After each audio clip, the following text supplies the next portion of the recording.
नमस्कार साथियों, मैं आपसे सवाल पूछना चाहता हूं कि क्या 2024 में भी गोदी मीडिया सत्ताधारी भाजपा से सवाल करेगी? क्या प्रधानमंत्री नरेंद्र मोदी को भगवान के तौर पर देश के सामने प्रस्तुत करने के बजाय उनसे नीतियों पर सवाल करेगी? क्या प्रधानमंत्री नरेंद्र मोदी 2024 के लोकसभा चुनाव से पहले क्या एक ओपन प्रेस कॉन्फ्रेंस को संबोधित करेंगे? क्या प्रधानमंत्री नरेंद्र मोदी में इतनी हिम्मत होगी? दोस्तों, इस साल गोदी मीडिया ने बार बार अपना बदनुमा चेहरा पेश किया। सत्ताधारी भाजपा की चाटुकारिता तो चलिए एक अलग बात है, वह तो इनका एक पुराना रवैया रहा है, मगर मैं ये उम्मीद करता हूं कि 2024 में भी ये अपने दंगाई स्वभाव को त्यागेंगे। आप भाजपा की सेवा करते रहिए, लगातार करते रहिए, लेकिन मैं उम्मीद करता हूं कि आप जहरीले कार्यक्रम नहीं करेंगे जिससे देश के ताने बाने को नुकसान पहुंचे। मीडिया को शर्मसार करने वाली कई तस्वीरें सामने उभर कर आई हैं। सबसे पहले मैं आपको बतलाना चाहता हूं कि वह तस्वीर जिसमें आप देखिएगा किस तरह से आज तक की एक एंकर कांग्रेस के प्रवक्ता से कह रही है कि प्रधानमंत्री नरेंद्र मोदी ने तो कभी भी शहादत के नाम पर वोट नहीं मांगी। न शहीदों के नाम पर वोट मांगना चाहिए और न शहीदों के नाम पर राजनीति होनी चाहिए। शहीदों के नाम पर वोट मांगे जाने चाहिए? नहीं, हाँ या ना में उत्तर दे दीजिए। आप बिल्कुल नहीं। शहीदों के नाम पर आप वोट नहीं मांग सकते हैं, पर आप अपनी नीतियों के नाम पर बिल्कुल नहीं मांग सकते। वोट मांगकर आप तब तक वो वीडियो निकालिए जहां पर बोल रहे हो कि इतने शहीद हो गए और मुझे वोट दो। पाकिस्तान के बालाकोट में एयर स्ट्राइक करने वाले वीर जवानों के नाम समर्पित हो सकता है क्या? मैं मेरे फर्स्ट टाइम वोटर से कहना चाहता हूं कि आपका पहला वोट बालाकोट, मैंने कहा बालाकोट, आप कह रहे हैं कि नहीं, शहीद जो हुए उनके नाम पे आप पुलवामा में सुनिए, पुलवामा में उन वीर शहीदों के नाम आपका वोट समर्पित हो सकता है क्या? और आपको शायद याद होगा दोस्तों, 2019 के लोकसभा चुनाव के दौरान प्रधानमंत्री नरेंद्र मोदी ने कहा था कि क्या फर्स्ट टाइम वोटर का पहला वोट पुलवामा पर मिल सकता है या नहीं, मगर पापा की ये परी अपने दर्शकों के सामने गलत बयानी कर रही है, झूठ पेश कर रही है। क्यों?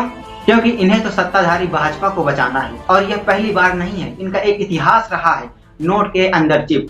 और फिर आपको याद होगा और भी शर्मनाक वो लम्हा, इन्होंने कहा था कि जब सीमा पर कोई सुरक्षा चूक होती है तो दोष सरकार का थोड़ी ना होता है, दोष तो सेना का होता है। यानी कि जिस सेना के नाम पर आप टीआरपी बटोरते हैं, जिस सेना के नाम पर आप विपक्ष को गाली देते हैं, आज सत्ताधारी भाजपा के सामने वह सेना ही महत्व नहीं रखती।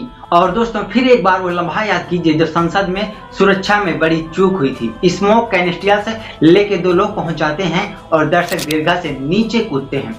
और दोस्तों, बात यहाँ खत्म नहीं होती, वह स्मोक कैनिस्टियल से एक पत्रकार के हाथ लग जाता है और फिर जो ड्रामा होता है उसने अंतर्राष्ट्रीय तौर पर भारतीय पत्रकारिता की नाक काटी।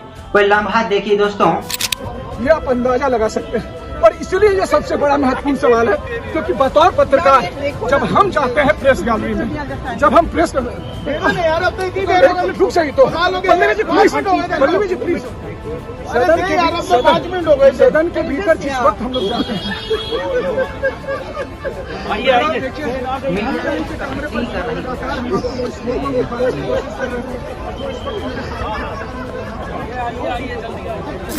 तो इन सब बातों को देखकर आपको हंसी आएगी, लेकिन हंसने वाली बात नहीं है। मीडिया सिर्फ कॉमेडी कर रही होती तो बात समझ में आती। मीडिया में 2014 से पहले भी ढेरों कमियां थी। ये अलग बात है दोस्तों कि आज ये क्रांतिकारी पत्रकार बने हुए हैं, वो मुद्दा नहीं है। मुद्दा ये है कि आज पत्रकारिता दंगाई बन चुकी है, रेडियो रवांडा बन गई है। रेडियो रवांडा, आप जानते हैं कि 90 के दशक में किस तरह से रवांडा, जो कि एक देश है, वहां का एक रेडियो रवांडा हुआ करता था। उस रेडियो रवांडा पर शराब के नशे में धुत एंकर्स आते थे, उद्घोषक आते थे और वह माइनॉरिटी को गाली देते थे। और हमारे जो तमाम न्यूज चैनल हैं वह लगातार करते रहते हैं। कई मिसालें हैं पिछले 10 सालों में, और वो मिसालें मैं आपको दिखा रहा हूँ कि किस तरह माइनॉरिटी के खिलाफ जहर उगला जा रहा है, उनके सोशल बायकॉट की बात की जाती है। याद कीजिए दोस्तों, कोरोना की पहली लहर, किस तरह से तबलीगी जमात को बदनाम किया गया था, झूठे कार्यक्रम चलाए गए थे। बाद में सुप्रीम कोर्ट ने और मुंबई की औरंगाबाद हाई कोर्ट ने तबलीगी जमात को दोष मुक्त कर दिया था। चीफ जस्टिस ऑफ इंडिया बोगड़े को यह कहना पड़ा था कि जिस तरह से मीडिया ने अपनी अभिव्यक्ति की आजादी का गलत इस्तेमाल किया है, हमारा मीडिया दंगई बन गया है दोस्तों।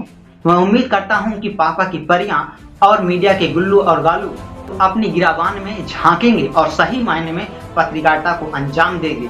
क्या मैं जरूरत से ज्यादा उम्मीद कर रहा हूं दोस्तों? शायद है भी, क्योंकि यह लोग सुधरने का नाम ही नहीं लेते।